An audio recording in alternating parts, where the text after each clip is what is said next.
All right. Yeah.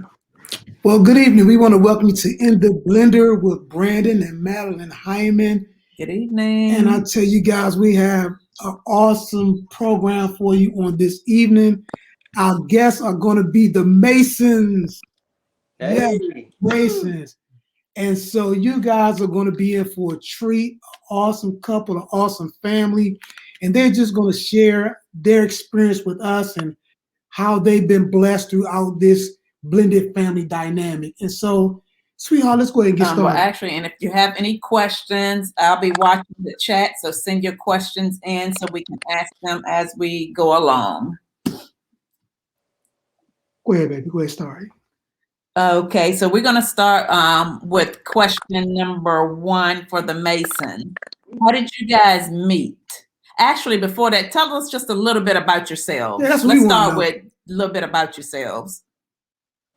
Okay. So we've been not give away too much information for these questions. Yes. But we've been married for almost 10 years. Mm-hmm. Oh, wow. Yeah, later on this year. We have 6 children, 1 grandchild, and the age range from the kids range from what, 23 to 6? So we have 6. We have 16 or 17. See, I don't do that. That's why I don't do that. We have 6. No, we have 6, 17, 1 16 that's about to be 17. Then we have an 18. Then we have a 19, and then we have a 23, and then we have a 1.5-year-old grandchild. Right. Wow. Boom. So we they don't even make families like us no more. It's a reason. It's a reason. So we're times a million. Right. So we have two of those are adopted. Mm-hmm. So that's a whole nother dynamic that we have on top of that. So they're my second cousins. So we adopted my second cousins. Right. So that's been almost 8 years? Probably. Yeah. Time. Oh yeah, because I was only married for 2 years, and then you know. So we got to talk about that. So you guys have a whole total different type of blended dynamic. Yeah, it's different. So we have so I married into 3. He already had 3 from a previous marriage. We adopted 2, and then we had 1 together. Wow. And hopefully 1 more coming soon. Oh, yes. Yes. Yes. Oh my goodness. Yeah. So how did you guys meet? Which story you want to know first? The elementary school story or the reconnection story? Hey, both. From the beginning. All right. So we both went to the same elementary school when we were younger. We didn't have the same classes together. You want to say something smart? I didn't say anything. He trying to give me. So because I know him, he like, we're not in the same classes. That is subtle shade for I was in the smarter class. I was in tag. That's what he's trying to say, guys. But you ain't say it, but I saw it. Go ahead. So then I moved away out in PG County. And so we didn't reconnect until after I divorced. About a year after that? Mm-hmm. Yeah, so a friend of mine said, "Hey, you remember Tekeah? You know, she's singing." I said, "Oh, maybe I'll go check her out." And I actually got the opportunity to check her out. But before that, he sent a Facebook request. Yeah, of course. He sent a Facebook request, and his profile picture was suspect. So how so? It was 3. You ever see those pictures where it's like the family pictures and they look kind of weird, like they're like kind of floating? Anyways, it was 3 children, and I'm like, what in the world? How is his profile picture 3 children? When did he get started? When he was like 5? Yep. Like what happened? Yeah. So yeah, but I gave him a chance. It didn't stop her though. So it didn't. So we reconnected, and yeah, it was great ever since. Yeah. Wow. Wow. So how did y'all reconnect? Facebook. Oh, okay, Facebook was what? Oh, okay. So through that, we scheduled I guess our first get together, our first date. Yeah. We went to our first date. I think it was Christmas Eve. And if you know me, then you know that Christmas Eve is my jam. So if I'm exiting out on a Christmas Eve celebration to go to the movies with you, then you must have had a little bit of potential somewhere. That wasn't the first date, though. Yes, it was. Mm-hmm. Yes, it was. Sure? That was the first date. Then at your, wait a minute, time out. I'm lying. You're right. That's not the first Thank date. you. The first date was at his house. Yeah, so I didn't have any money to go out because Christmas, right? And I had to spend all my money on the kids. And I was like, you know what? You can just come through. So she did. She came. So I like that. Just come through. made what I thought for dinner. And That's what you call a real date. That's a real date. yeah, you know, grown. Except, no, that was no real date when the salad is still in the bag. I was proving to her that it was fresh. And it was apple juice. He had apple juice to drink. Sir, how old are we? 5? I can't But it was still nice because he had, like in the bathroom, he had this sticky note that said, "I'm so glad you're here." Oh, It was nice. So when I went to go wash my hands before we ate, that little sticky note was there, and I still have that sticky note. She was sprung from the minute. I was not sprung. He was a little questionable from the beginning, a little bit. Only because, Go ahead. only because there was a question that was asked about marriage or what have you during the first date. And he was like, everybody around your age just want to be married. And in my brain, I'm thinking like, you the one who got married when you was 2. Like, so why, like, I'm at the right age. You know? So I was notching in the back of my head, okay. Yeah. But you kept coming though. And you kept bringing it. There you go. There you had it. So you're here. Almost 10 years later. Well, so who knew first that this was the one? Who knew first? What would you say? No, I want to hear what you're going to say. I don't know. You, I would think so. Yes. Yeah. So this is the thing.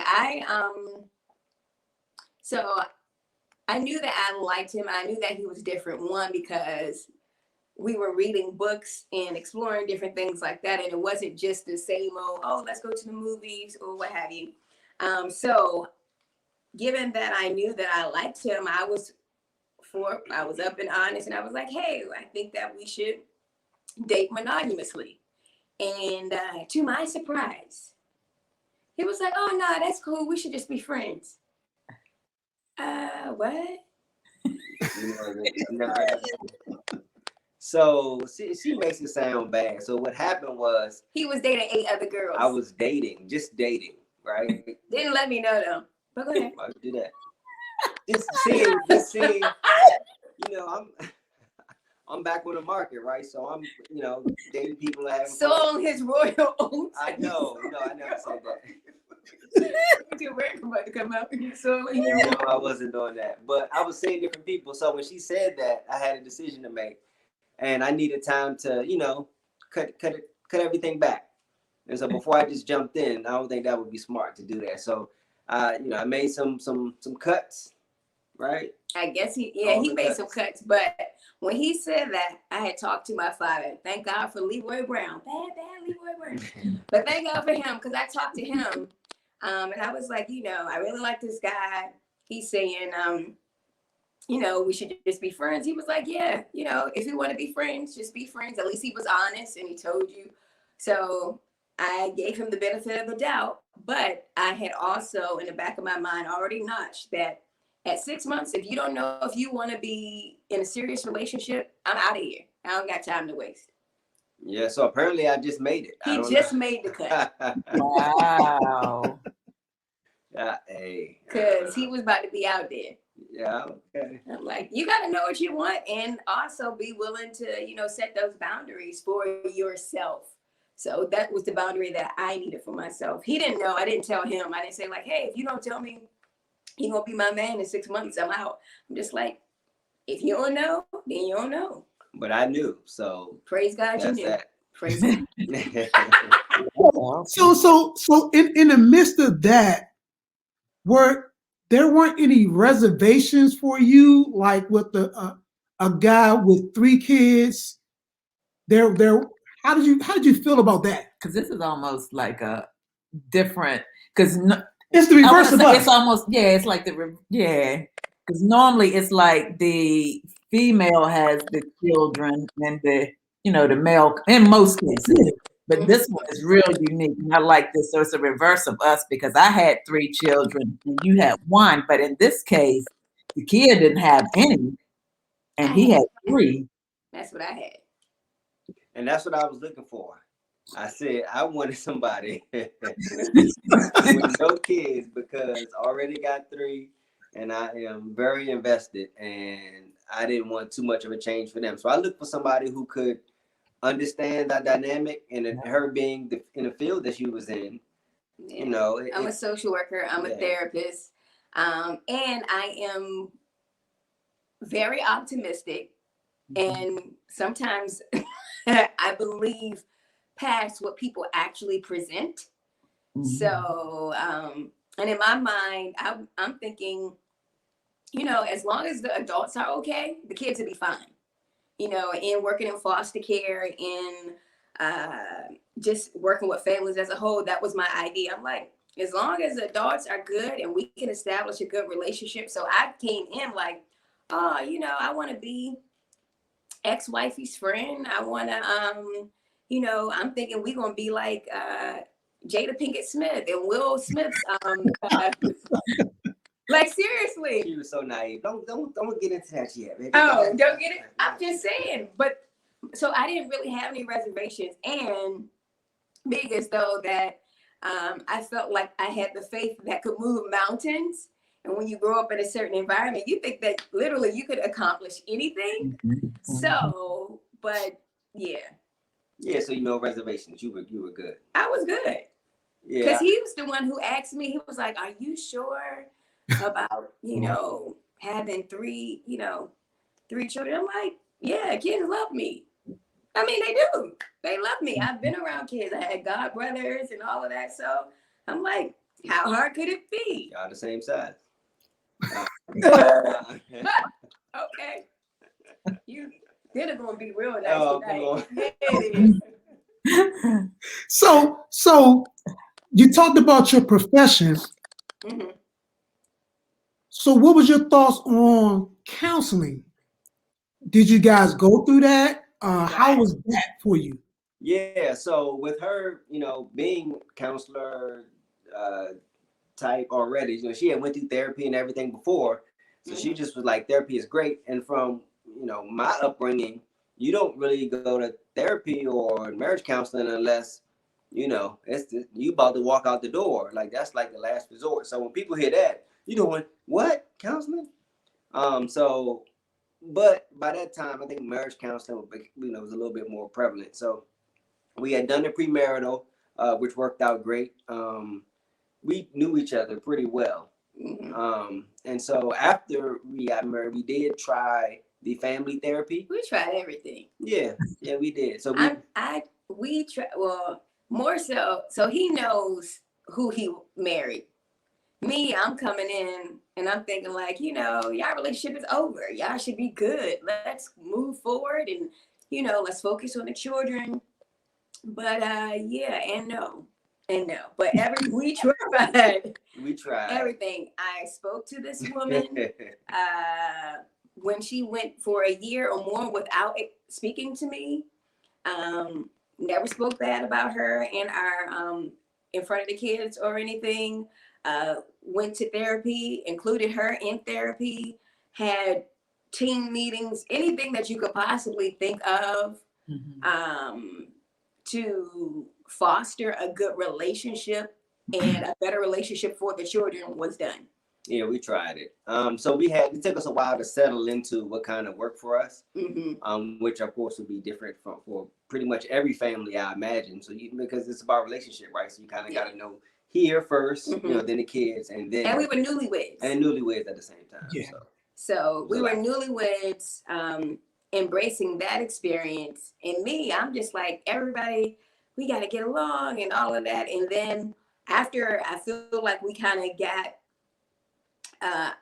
we kind of got like a rhythm, like 2 years, and then the situation presented itself where my cousins needed stability, and so still in newlywed status, we take on our 2 more, and 2 more. it was like an emergency situation. So And we were supposed to be working on having our own at that point. Right. Like the funniest thing is that we had just bought a van in preparation for having our own biological children. Had just bought a van. I remember that. Wow. Yeah. That October, the van was full. Wow. Wow. And so I'm like, God, we got something. What's happening, sir? Because clearly I didn't make my prayer specific enough. I said I wanted children. But you had something else in mind. Okay, well, there you have that. Yeah, so I mean, we did what we felt was right at the time, and that was the right decision for us. And we knew what we had to do and what we wanted to do, and so we did it. It was like, so the early part of our marriage was really difficult. In the transitioning, all the transitions. But you guys had such a rare blending. You know, you guys had such a rare blending. It's like blending a shake and then adding paprika to it. Yeah. Nobody would ever think about putting paprika into an already blended mix. Yeah. Like you guys you were blending a family and then you did an adoption. And then had a baby. So and had a baby. Transitions and trying to figure out what works best for everybody. And you know, I think my eyelash is starting to fall off. Uh-oh. It is. I'm just gonna rip these suckers off right quick because it's a distraction. I'm gonna put these right here. It's all right. Y'all know my wife, so there you go. Yeah. I kind of thought I put them on right, but anywho.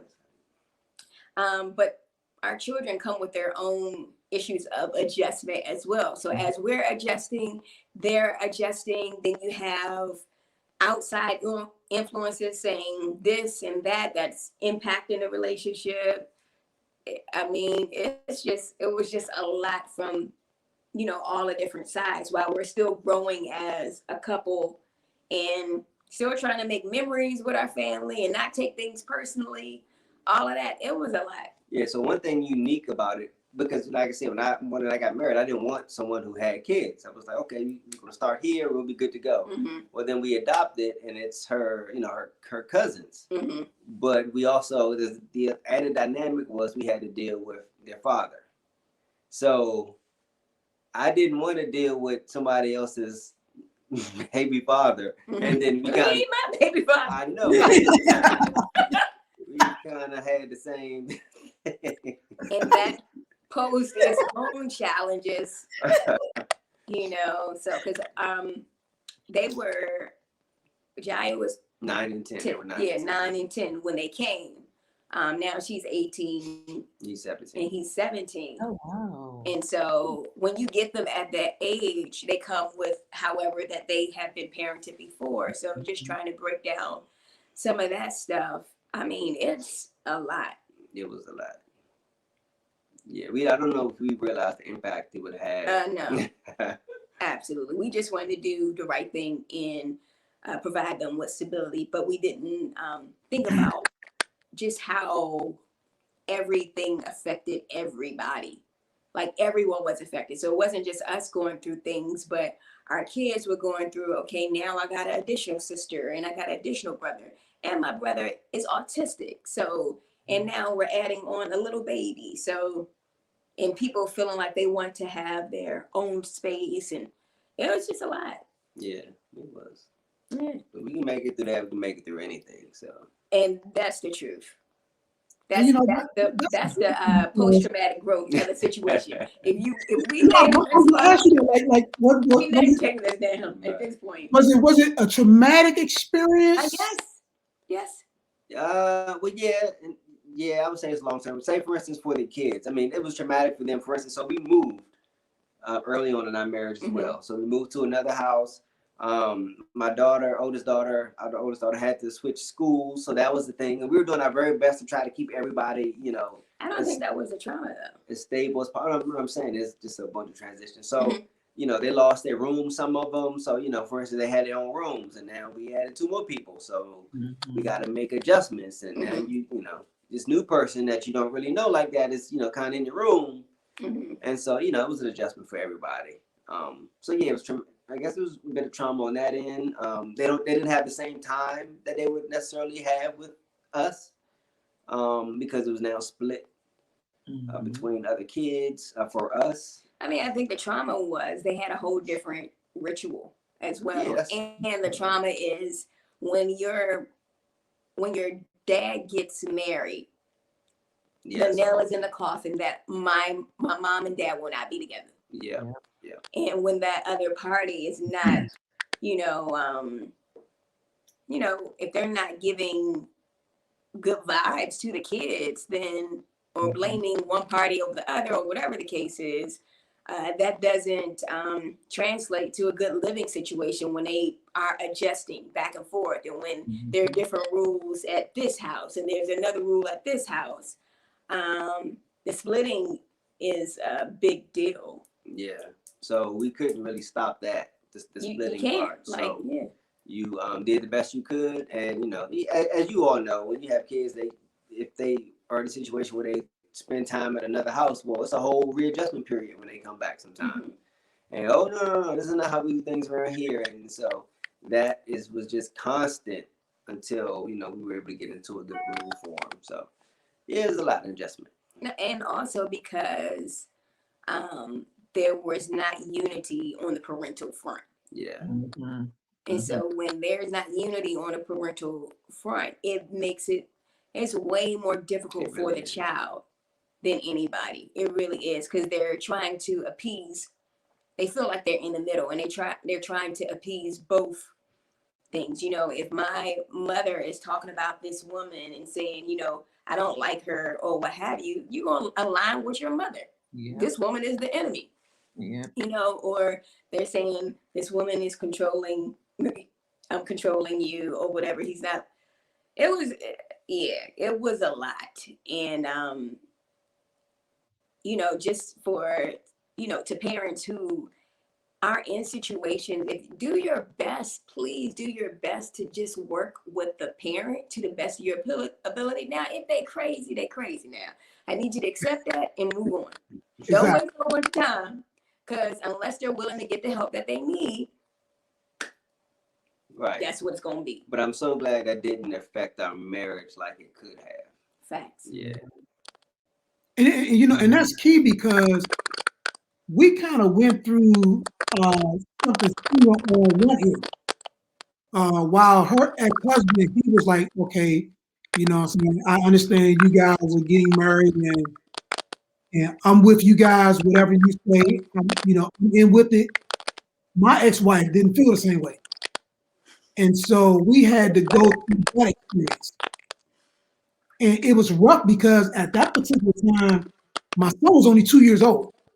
Mm-hmm. Oh, wow. Yeah. And we had got so strained that through their transitioning year after year, it was literally almost another 8 years before I saw him. Oh, wow. Yeah. Yeah. And so, like you were saying, Tekeah, parents have to understand it's not about you. Mm-hmm. We've made our decisions, you've made your decisions, as far as that relationship goes, but the impact that it have on the children could be paramount. Mm-hmm. And so when did you see a breaking as far as the kids were concerned? What I mean by when did you see things kind of come full circle with the kids? Full circle. Ooh.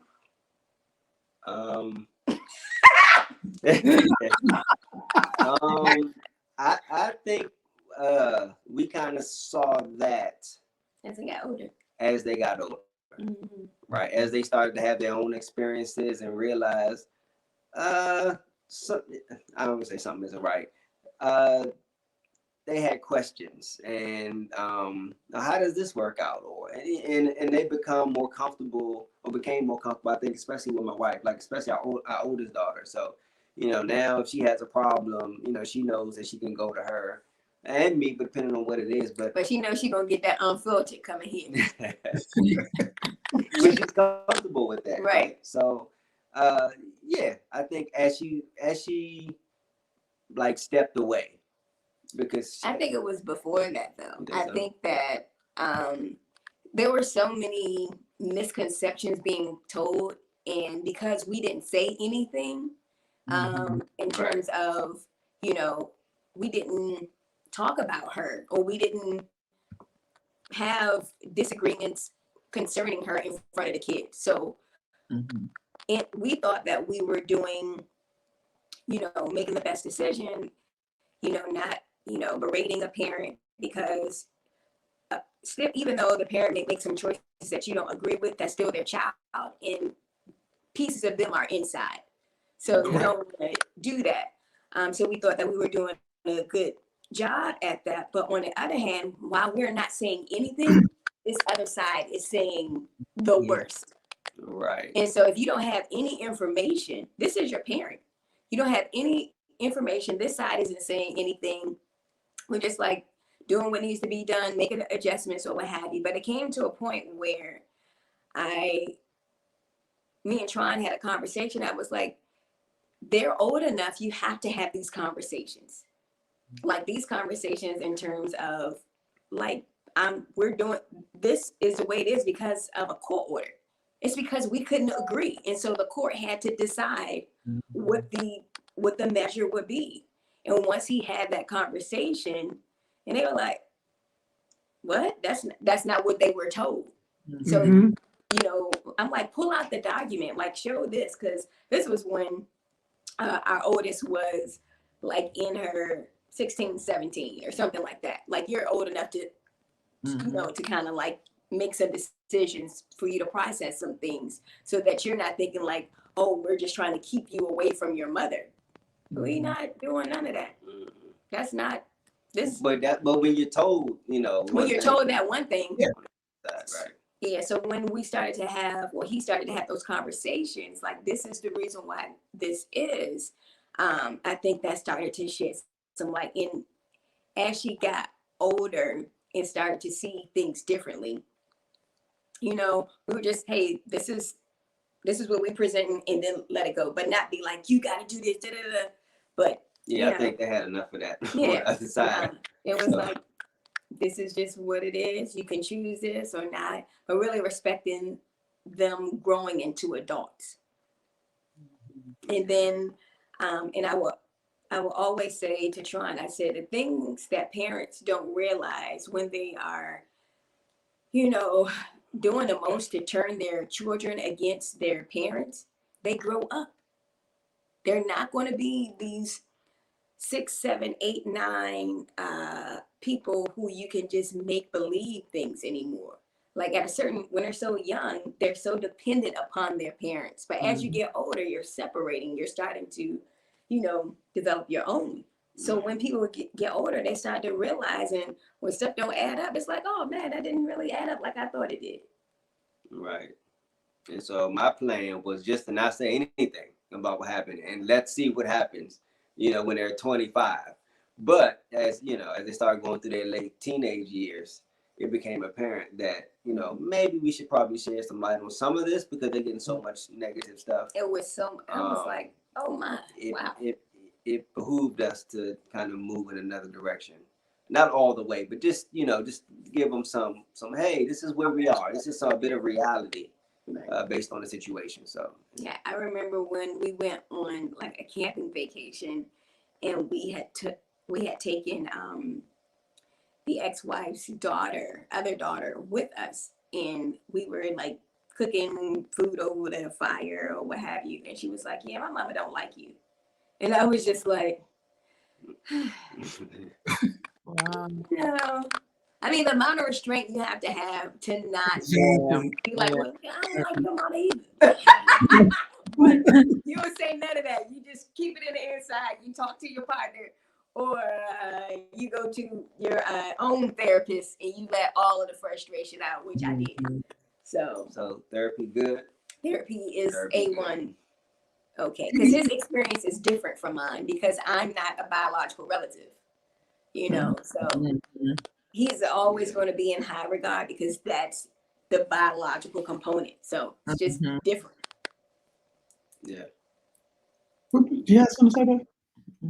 No, because I was thinking, even like our experience was kind of similar to that in so much that my son's mother would like, I mean, just pour negativity to him. You know, your dad doesn't love you. He doesn't want you. And so he literally grew up feeling that I didn't want him. Mm-hmm. You know, and she would say like, you know, we have 3 daughters and he have a whole nother family. You know, and so a child hearing that growing up, there's a lot of resentment that's building.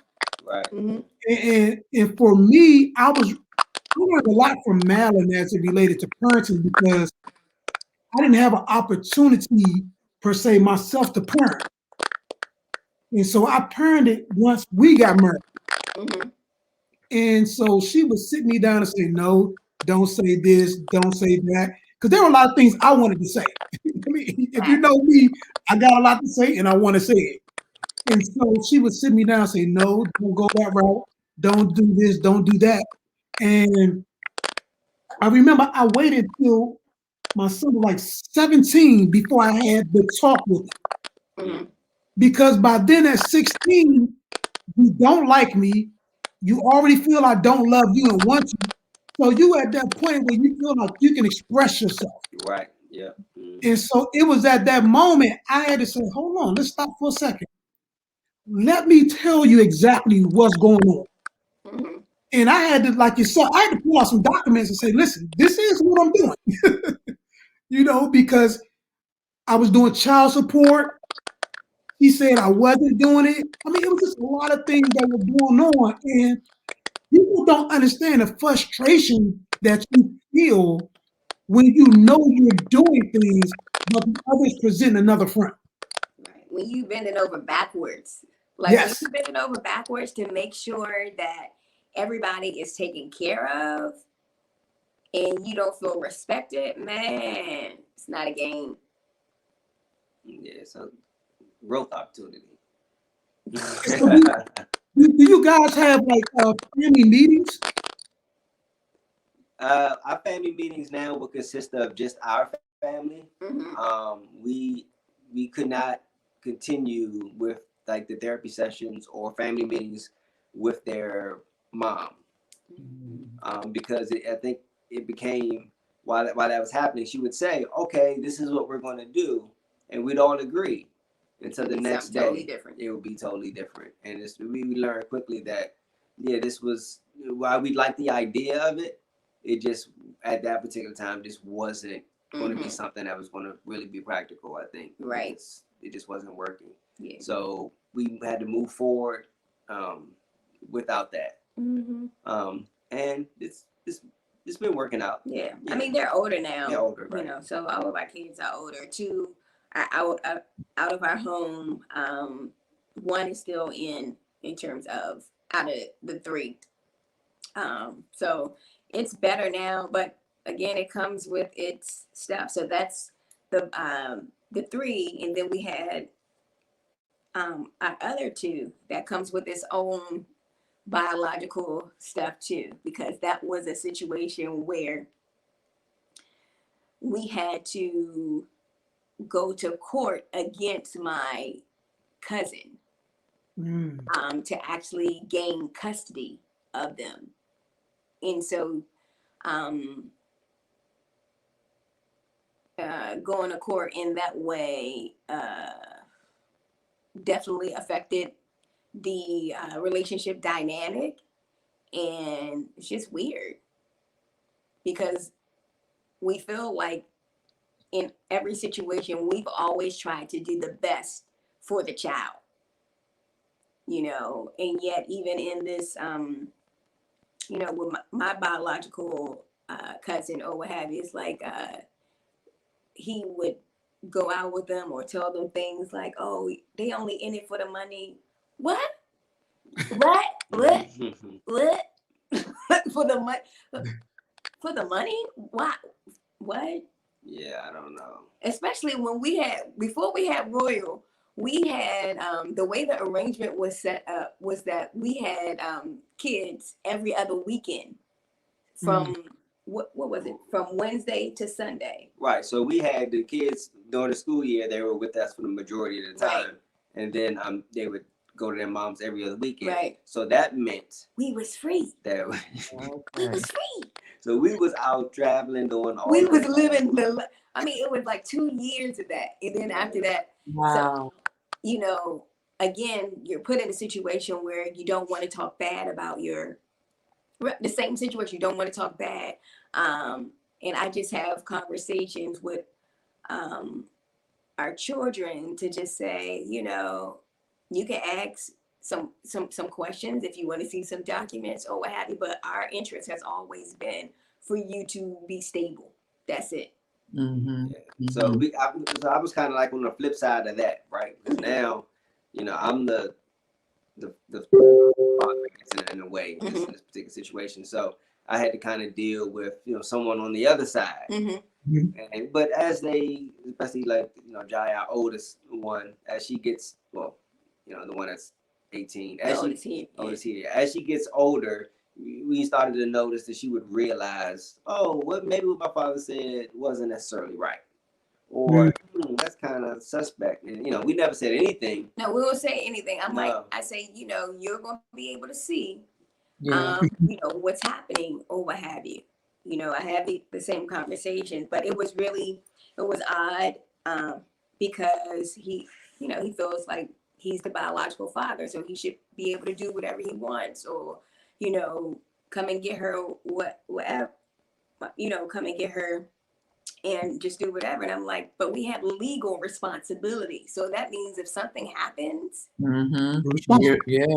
I'm responsible. In giving your track record, I cannot put my entire family at risk. I just can't do that. So, I mean, we had a plan that we would work. So we would say, okay, well, anything that is that you want, come by or talk to us, at least on the phone. Like, we need to know what's going on. And unfortunately, he didn't want to continue that dynamic. He wants to go through the children. Right. And that can't. And most people want to go through the children. Having the adult conversation. So it's not just him. You know, I think that was one of the big changes with, you know, our, the three, is that one of the big changes was I would keep saying, don't talk to the kids, talk to the mom. Or if the mom would ask the kids, nah, let's just talk, like, to keep it there. And that was a big shift because they were, I think you guys were just avoiding dealing with each other. Well, yeah, I didn't want to have any, if you ask me, I didn't want to have any conversations with my ex-wife at all. So at one point, it was like, okay, babe, you know what? Maybe you should handle that. And at one point on the other side, I was talking to, you know, our adopted kid's father. I'm like, you know what? I can handle that. And then we realized that just isn't going to work either. Both ways. I was like, I'm out. I'm out. So it was a bit of an adjustment trying to figure out how we going to. And so we would have to switch roles. Yeah. Because I realized at a certain point, anytime that I said anything, it didn't matter whether it was the sky is blue or not, because I said it. You know, it could be in the best, but not.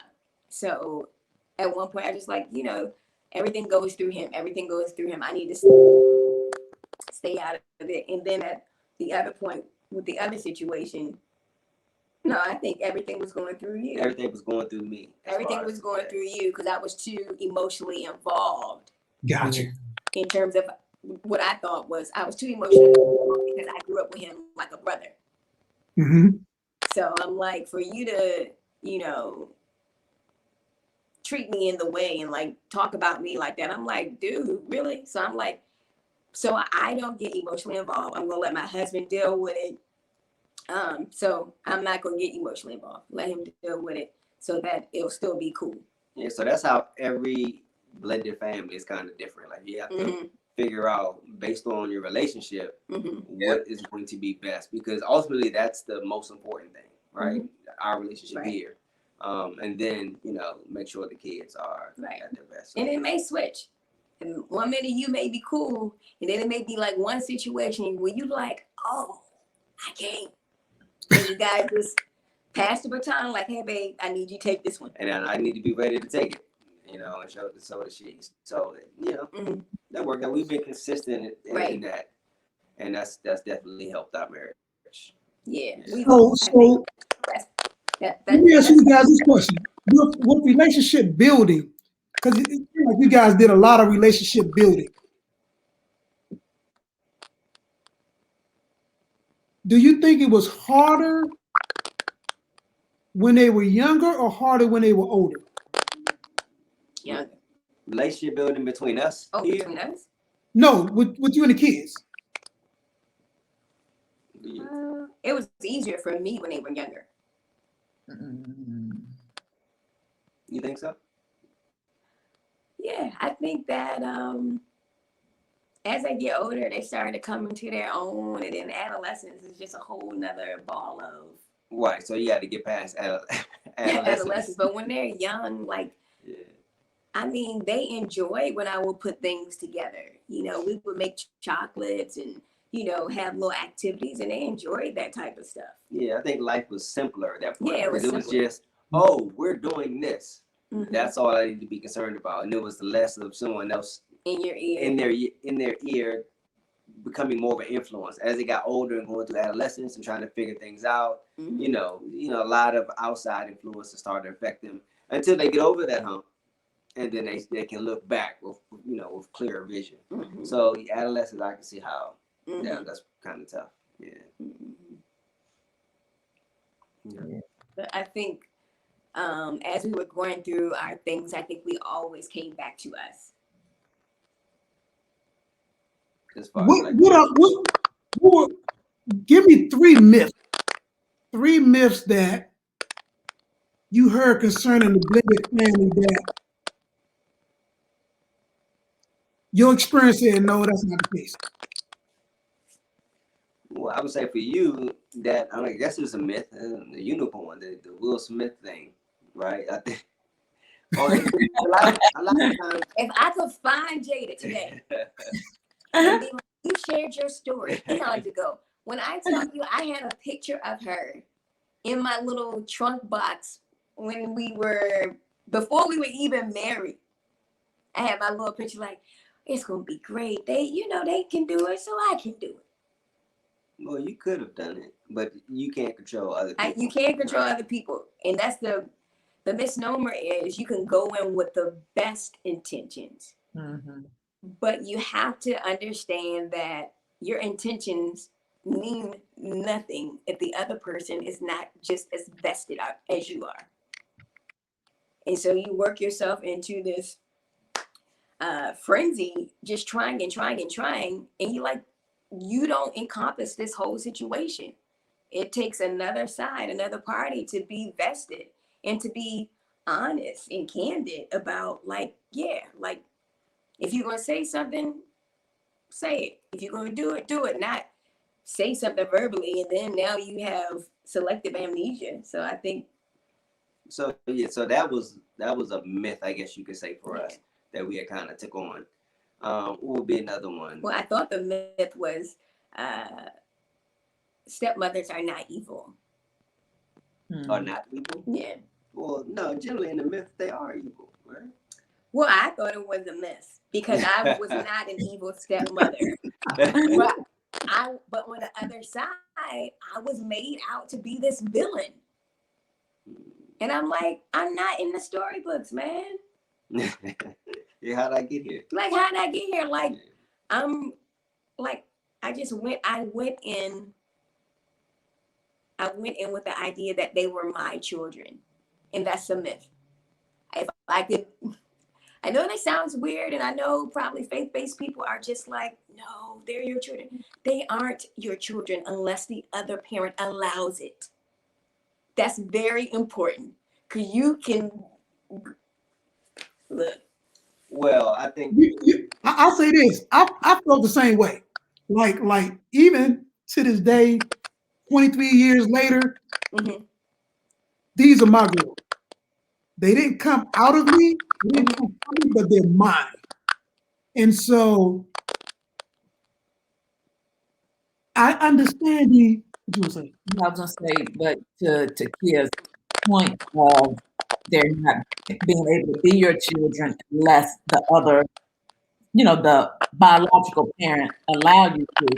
I think for you, you were always able to say that they're yours because their dad never put like any type of restriction there, if you know what I mean. He allowed you to father them Mm-hmm. along with him. So, not right from the beginning, but you guys had a talk, so it wasn't past a year. It was probably less than a year early on. You guys were able to develop that where he did, push it over to like, you guys are married now, you can father them. They're with you. So to her point, I can see that because if that other parent is making it difficult, then it's difficult for her to mother them. That's all I wanted. Yeah, but is that so? I think that when they're young, unless the other parent allows you the reign to parent them in that way, and they don't feel threatened by your parenting, that's one thing. But then also the other side is when they get older, they can embrace you as their parent. right, they have the choice. Yeah, they have the choice to embrace you. So we're at that point where they can they're making a choice of this is how I'm going to do it. Because to be honest, I grew up in a blended family as well. Mm-hmm. So I was the situation where I would go see my father on the weekends, every other weekend, and that's how it was. And I had a stepfather there who I spent a lot of time with because I was living with, but I didn't call him other than his first name until I moved out the house. It wasn't until I got married and I realized, well, wait a minute, this dude had a real heavy hand in raising me. He did a lot for me. He was at every basketball game. Until you became a father. Right. And my father, my biological father was there as well, but he was there. So I had to, like stepping out, look back with a clearer view to say, oh, well, I can't call this guy by his first name. There's no way. So I had to kind of switch up too. So yeah, you get to that point. But you chose him. Yeah, I did. You chose him. Yeah. Yeah. But I had the freedom at that point now because I was older, and I don't know if I ever got that from my father. My father would actually say, he ain't your father. You know what I mean? Because he wanted to hold on to that. Mm-hmm. But as I got older, and I'm a man myself, I need to say, well, hold up. Well, he is, and you might feel some type of way about it, but I got two dads, and it is what it is. And I wish parents could understand how they make their child feel when they have decided at an early age that this person is also my father or plays that role too, and you're telling them they ain't your father. Like, man, it's just. Yeah, I don't think my stepfather ever cared for a title. Like I don't care for a title. Our adopted kids call me uncle, and I'm whatever they're comfortable with, I'm fine with. They call you uncle, but they know. Right. Yeah. So they'll be in school, and hey, who's that? Oh, that's my father. Right. Yes, I am, but I'm not gonna force that role on anybody. And I don't know, you appreciate it more when they make their own decisions like that. I definitely appreciate it more with my older children when they do things that let me know that they appreciate me. That makes me feel really good. Yeah. So do you have another? You got a lot of blended families that are going through. I mean, they really don't know which way they should go. And I love you guys because it's giving others the ability to see, hey, I'm not in this by myself. Mm-hmm. And there are a lot of relatable things that you guys are discussing that people can view this or listen to it and say, you know what? Maybe I could try this. maybe I could try that. Maybe I could just sit back. Mhm. It seems like we're kind of the opposite. I'm more of the rah-rah dude, and she's more the laid-back one. Mhm. Madeline is crazy goes. She got to be like level 10 before she starts opening her mouth. I'm opening mine at level 1. so that's that.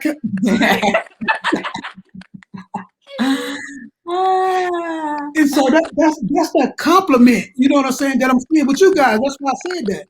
That's that compliment I'm seeing. And people just need to see there's nothing wrong with that. Mhm. As long as you respect each other's role in it. Mhm. Right. It's wow. Go ahead, babe. Go ahead. I have a question. How was discipline when you guys first got married and came together? Who did Tekeah? Did you discipline the kids at all, or was their dad the one that did everything? Verbally and I was the one doling out consequences. So what that kind of looks like is, you're gonna get it when your dad gets home, or you know what I mean, like that sort of thing. No, it didn't look like that. Or what would you do then? Wait, what you say? You're the one doling out consequences? Yeah. When they were younger. Mm-hmm. Yeah. So when you say verbally, you mean nothing physical? Is that what you're saying? Yeah. Okay. Yeah. So I would handle all the physicalities, that needed to be had. But yeah, she had no problem. With verbal. I wouldn't say tongue lashing, but making sure that they understood what they did was wrong. Mm. Yeah. But if I had to do it over, I would not. Early on. I would not have been the one to give any type of consequences at all. Because it made you look like... It made me look like the evil stepmother. Mm-hmm. No matter what, no matter what. Right, and because all of the stuff that was going on the other side, I think that it affected our relationship where it could have been better. Now, we did do a lot of stuff that balanced it off, but I think that he should have been the one doing all of that because he's the biological component. So that's what I go and tell people now, like, let the biological parent do it. Yep. I wish you would have told me that years ago. 100%. I agree with that. Yeah. I like learned that one the hard way. So yeah. Because we've had people ask about, discipline in the blended family, and I'm with you. I would agree that the parent that's the non-biological parent, I don't think that in the beginning that they should do any of the disciplining. I don't. I think that parent should do it. Maybe some words or whatever, but until a relationship is fully built with them children, I don't think that non-biological parent should have any type of discipline. And then especially when you're hearing a lot of stuff from your biological parent that's not in the home, that just brings added issues. Yeah. And that kind of goes against what we've been taught and what we learned. It's like, okay, you're a couple, this is how you handle kids. But the blended part, it's a bit nuanced, and you have to navigate that carefully.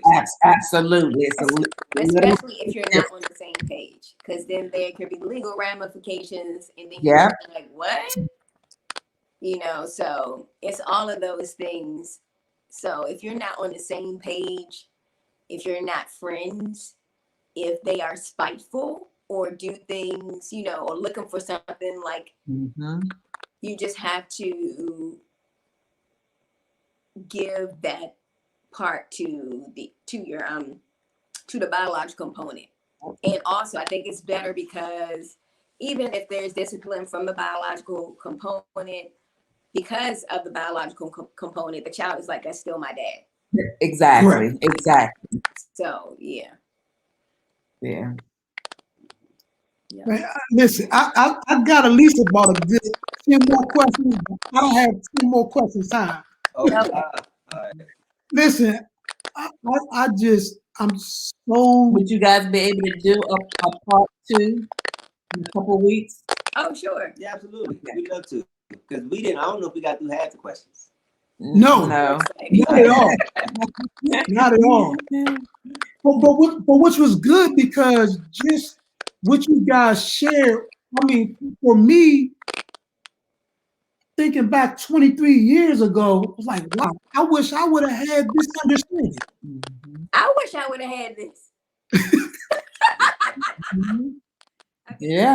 You learn it by trial and error because everybody's situation is different. There may be some like universal components, but everybody's situation is different, and trying to figure out how to navigate it all. It's not like a whole bunch of books to help. No, it's marriage. It's a relationship that you got to build. It's with multiple people, like the kids and you, and it's just like any other marriage. So you can pick up a book and then books could say buy your wife flowers.